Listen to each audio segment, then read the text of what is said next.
자, 국성욱 강사입니다. 저 들어왔습니다.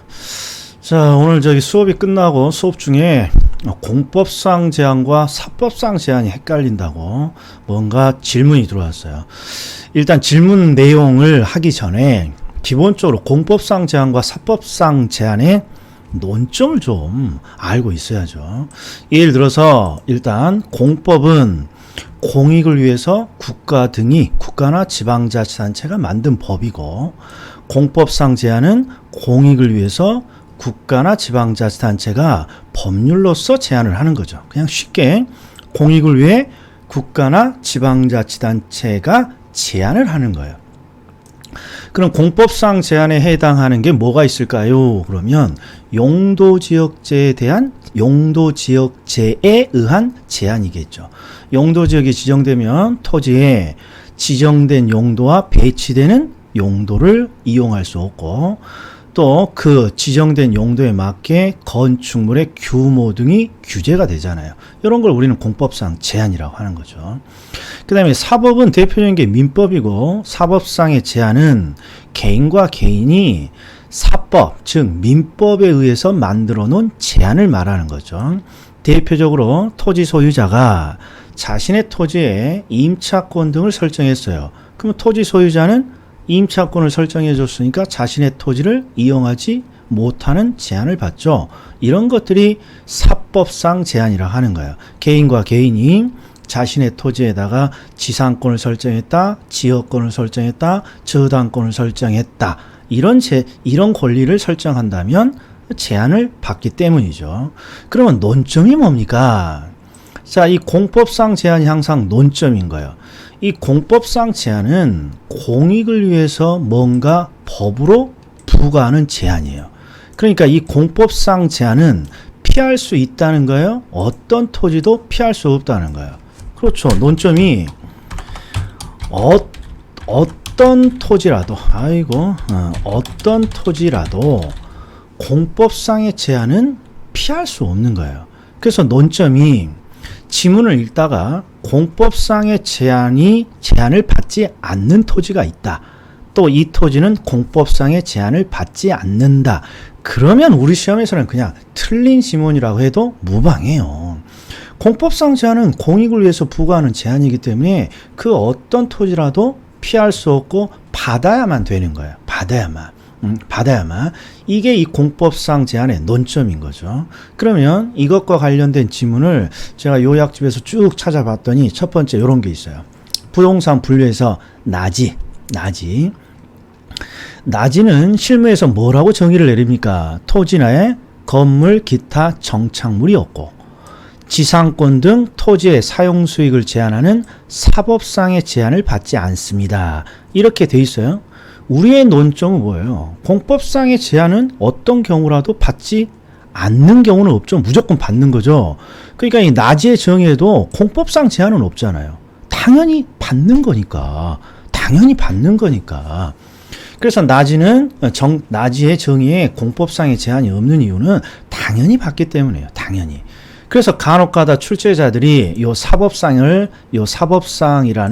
요 문구에서 사를 살짝 공짜로 바꾸죠. 그러면 틀리는 거예요? 틀리지 않는 거예요? 그러면 공법상의 제한을 받지 않는 토지가 되는 거니까 나지의 정의 이런 걸 떠나서 무조건 틀린 지문이 되는 거예요.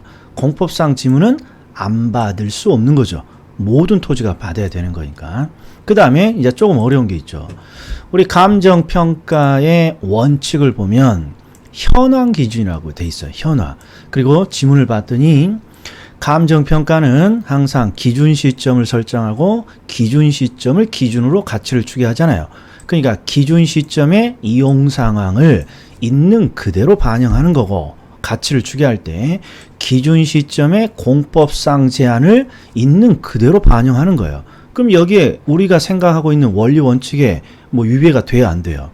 안 되잖아요. 공법상 제한을 항상 있는 그대로 반영해서 평가하는 거예요. 그러니까 공법상 제한은 받는 상태를 기준으로 합니다.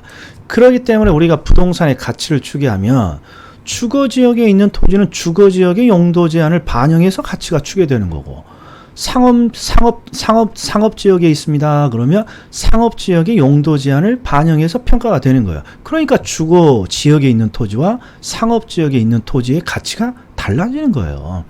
그러니까 여기는 원칙에 전혀 위배가 되지 않는 거죠. 공법상 제한은 받는 상태를 기준으로 하는 거죠. 그 다음에 표준지 공시지가를 산정할 때 이런 게 있어요. 자, 요건 한번 해볼까요? 일반적으로 토지에 대부분의 토지에는 자, 표준지 공시지가니까 감정평가업자가 표준지를 평가로 딱 갔어요. 그랬더니 대부분 도시지역에서는 표준지에 뭐가 있어요? 토지에 건물도 있고 또 소유자가 지상권이나 임차권 등 이런 걸 설정할 수도 있잖아요. 즉 사법상의 제한도 있는 거예요. 그런데 표준지를 조사할 때는 법이 뭐라고 해놨냐. 자, 토지에 건물이 있으면 표준지는 토지만의 가치를 추계하는 거니까 건물이 있더라도 건물이 없는 것으로 평가하고 사법상의 제한이 있더라도 사법상의 제한이 없는 것으로 보고 평가를 하는 거죠. 사법상의 제한이라는 건 개인과 개인이 필요에 의해서 만들어 놓은 제한일 뿐이니까 국가가 표준지라는 공적인 지가를 발표할 때는 그렇죠. 건물이 있어도 없는 것으로 보고 사법상의 제한이 있어도 없는 것으로 보고 평가를 하는 거예요. 그래서 결국 나지를 상정하는 평가가 되는 거죠. 그래서 토지의 정착물 사법상의 권리가 설정되어 있다면 정착물이 없고 권리가 존재하지 아니한 것으로 평가합니다. 즉 나지를 상정해서 평가하는 것입니다. 해서 제목이 나지 상정이라고 되어 있는 거예요. 그러면 우리 원칙대로 보자고요. 여기에 지금 공법상의 제한이라는 언급이 있어요, 없어요? 없어요. 당연히 공법상 제한은 받는 거니까. 당연히 공법상 제한은 받는 거예요. 그러니까 표준지 공시지가도 어떤 용도 지역에 있느냐가 그렇죠. 가치를 다르게 하겠죠. 그 다음에 공법상 제한 상태 기준이라는 게 하나 있어요. 이건 질문을 주지 않았지만 제가 하나 있어요.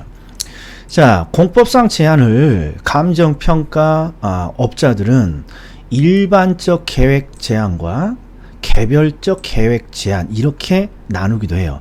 지금은 우리 공법에서 이런 말을 잘 쓰지 않습니다만 예전에는 이런 문구를 많이 썼어요. 자, 중요한 건 일반적이냐 개별적이냐가 중요한 게 아니라 둘 다 계획을 통한 제한이에요.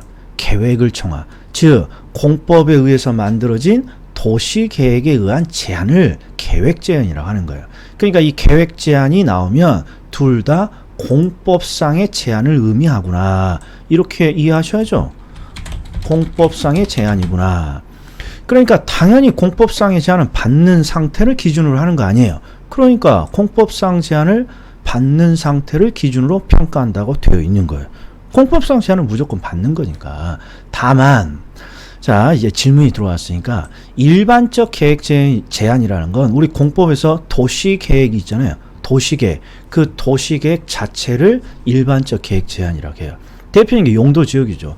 어떤 특정한 지역의 용도 지역이 지정되면 그 지역의 모든 토지에 일반적으로 그렇죠. 제한을 주죠. 그래서 일반적 계획 제한이라고 해요.